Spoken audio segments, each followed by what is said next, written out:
ఎవరెవరికో అప్పగించుకొని నీ జీవితాన్ని నాశనం చేసుకొని నువ్వు రోగాలు పాలయ్యి నీకు కళ్ళు కనిపించక పనికి రాకుండా దేవుని బిడ్డలు గత వారంలో చెప్పారు. మానవుడు మనుషులు ఎలాంటి స్వభావం కలిగిన వాడు?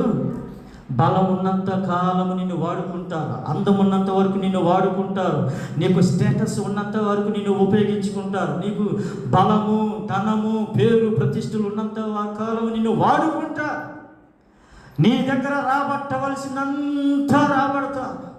ఇక నీ దగ్గర ఏమీ లేదు, ఇక నీ వల్ల నాకు ఎటువంటి ప్రయోజనం లేదు అని తెలిసిన తర్వాత మనుషులు విరిచేస్తారు. ఏం చేస్తారు? మనుషులు విరిచేస్తారు. నీ దగ్గర ఏదైనా లాభం ఉంటేనే స్నేహం చేస్తారు. అది మనిషి యొక్క స్వభావం. అది కానీ నా దేవుని స్వభావం అలాంటిది కాదు. విరిచివేయబడిన నీ జీవితాన్ని ఎవరు నిన్ను ప్రేమించని, ఎవరు నిన్ను ప్రేమించట్లేదా, ఎవరు నిన్ను దగ్గరికి చేర్చుకోవట్లేదా, ఒక మూలకి నెట్టివేయబడిన నీ బ్రతుకుని కూడా నా దేవుని కొరకు బ్రతకాలనే ఆశను పుట్టించగలిగిన దేవుడు, నేను ఆరాధిస్తున్న దేవుడు. ఆమేన్, హల్లెలూయా. మనుషులు వాడుకొని విరిచేస్తారు, నా దేవుడు విరిచివేయబడిన జీవితాన్ని తిరిగి లేపి వాడుకుంటాడు నా దేవుడు. ఆమేన్, హల్లెలూయా.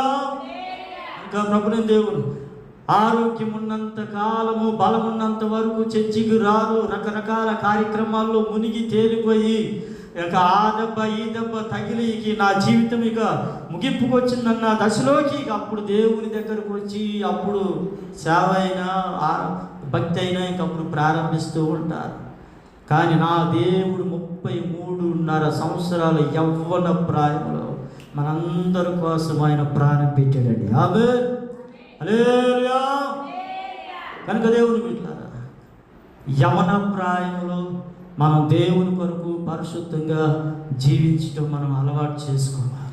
ఎందుకంటే రేపు నిన్ను నిలబెట్టేది నువ్వు సంపాదించుకున్నది, నువ్వు కలిగి ఉన్న టాలెంట్, సామర్థ్యము, జ్ఞానము, కృపలు, వరాలు ఏది పనిచేయదు. రేపు నువ్వు మరణిస్తే నువ్వు ఈ లోకములో నువ్వు ఎటువంటి జీవితం చేశావో, ఎటువంటి స్వభావంతో నువ్వు బ్రతికావో ఆ స్వభావమే నిన్ను పరలోకములో నిలబెడుతుంది. ఆమేన్, హల్లెలూయా. దేవునికి స్తోత్రం. దేవుని బిడ్డలారా, ఈ యవన ప్రాయంలోనే మనం దేవుని కొరకు ఖర్చు అయిపోవాలి. ఆమేన్. ఒక పాట ఉంది కదండి, వాడుకో నాయన. ఎలా వాడుకోవాలంట?